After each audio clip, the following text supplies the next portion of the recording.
Byogere ne bakola sente amaloboozi kumutandisa okukomyawo music wabali ba alien aweddeko ba alien bani bali abasigadde ba breaks amukyusa abo ba chief medi mu music muno mulimu ne entertainment kati ba entertainers maybe 2023 babadde banji. Hey, I'll give you an example. I'm not apologizing for that. There's been a lot of entertainers, okay, but it is time for real music. Okay. Real music is what takes us to a different level. We're an entertainment now to get So now take an example of Mudra or Amuyayo, ne Mudra or inside. Oba kale kunya. Kunya kati go sing okwaga. Ona woma ali sweet.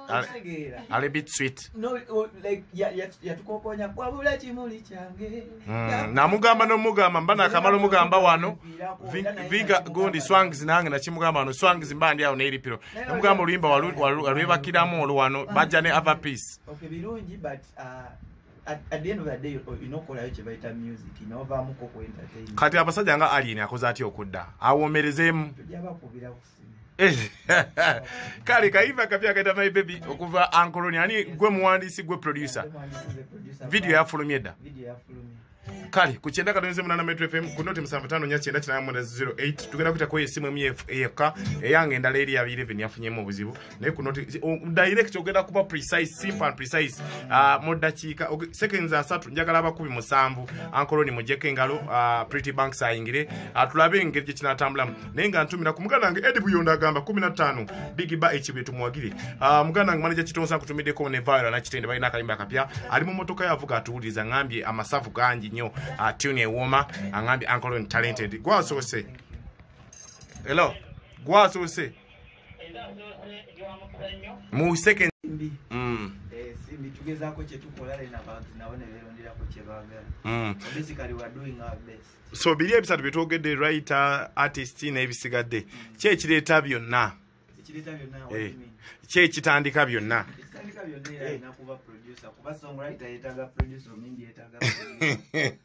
yes so we were a producer nyimba chize wakolako zo producing akoze watekako omukono kale zinayogera waliyo ya Bebe ku waliyo enyanda ne yolo shiba waliyo Jose Chameleon mateka champion waliyo Grenade Official Nkuloga waliyo Chris Banina like I do waliyo baza ba ex bange bafa ezo za production yes production ngate ngowandise ngokoze production tengo zwandise together ngoziweze zikase so ngozwandise ngoke Rema tonight na mwandika ne simu nakola production so walwozo wandise ngate producer mulero mekede nakola. Okay. I believe in collaborations. Okay. Omuntu ayinza okuba alina obwongo obulala businga ku gwe bwanditaddeko. Okay. So mu mbeera eyo n'abantu bagamba ankoloni abadde asirise lwakyoze. Anti kati kisinziira ku tiimu yaffe kyebala ffennafe. Okay. Tulina twakola plan ya miaka 10. Okay, strategy ya 10 years. Strategy ya miaka 10 twatandika mu 2019. Then 2019 mpaka kati simu kange 5 kati cha production msoka na chikola ki ni tuchi siku chisa ku hold but ne tubako ne tuchigatako. Okay, so right away now kati tuleta ankoloni ne aba imbire mu musima amuwe bimuli omate musima ngadda ya akayima kazose bakayise batya akasase bakaita infinity then akazeko bakaita tezinuma then akazeko bakaita forever ngolini Spice Diana nera gwa producing gwa wandika kano tekagenda mabbali eri kyajja kitya abantu bewunya nti yandibadde asoka kola collab ya Bebe Cool oba abantu abala bali bokonyeko wandikide naye ate nosoka Spice anti kati Spice nice kola ngako naye ate Spice is one of the most aggressive female artists I know. Okay. So kati okola nayo oluyimba it was optional. Okay. Because waliwo bangi nyira abali baga oluyimba. There's Gloria, Boogie and all those people. I don't want to mention.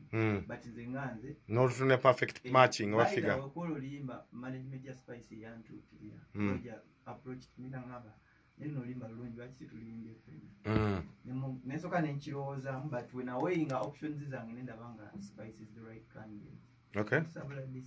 ate wali oluweerera Jasmine wabagambye wali osooka dduwa Jasmine ye nalumuweereza Jasmine nalumu she's one of the options that nali nina so nali nina option nti Jasmine mukwano gwange but to be honest she's not that aggressive. Okay, kituufu. I'm not sorry for that. But nalumusindikira and by that time I think she had obuzibu ne management. So nangamba saa zine no sobola kola. So I was disappointed, but as an artist, another blessing. Don't wait, everybody. To run the Kozenga age too. But the reason I was disappointed is I thought I was her friend. But maybe I wasn't. Yeah, it's a take it at you. After that, I get a mask. Yasala. I want that. Banji bo wanyimba, banji ba wanyimba. I was playing the keys on stage with her and singing at the same time. I'm backing her up. So it is a relationship level. So, but then check up music. Maybe. So business into wakwetaga kuteeka keseri noja nokola wawe muri naye kali so tunuli forever akoze bulungi spice down ndoza akola abantu olukola balowooza oli mu source management omalizo olimba manager Roger Bades source management oli mu abantu balowooza nti kati awo oli mu source management. No, people misunderstand things. When Kololi manages a chameleon, the chief mfula ndi waliyo naira. Bwechiri. When Kololi and the Bebe, it is okay. I am Bebe Cool's music producer. But me and Gagamel, there are two brands. It's Kolagana. Me and Source Management, it is my brand, Uncle Ronnie, and Source Management. It doesn't mean I'm signed under Source Management. We were clearing.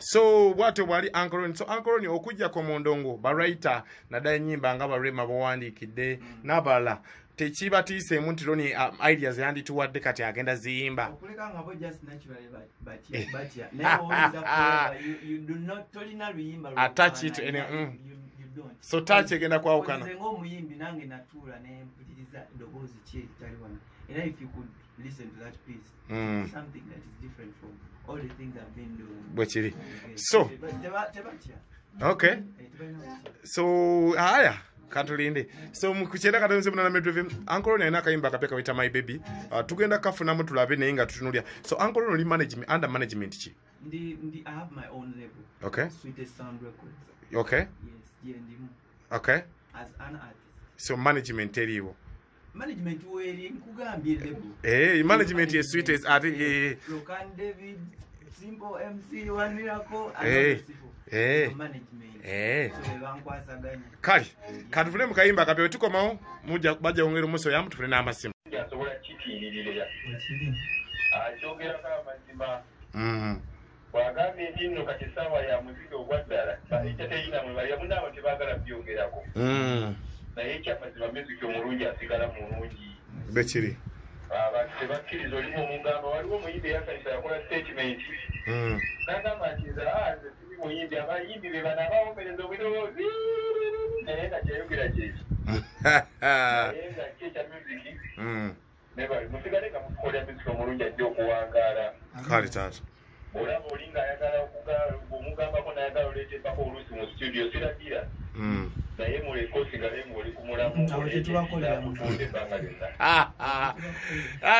right now kola ne mukaya events yakwasaganya so endongo tutunulire after twalina kayimba ka inside ono yaleta birungi ki era yakuteekawa because ezimu ku nyimba ezibadde ennungi omwaka guno mwena teri yali amanyi so inside byonna yebikoze yakwadde erinnya padde erinnya mirimu you know big stages yeah so it's a beautiful journey okay wotuulira inside ono ani yali emabega wayo production pen n'ebisigadde Penny, Dr. Brainy yawandika ne Simpan Production na producing Pittsburgh na Kayimba. Okay. Yeah.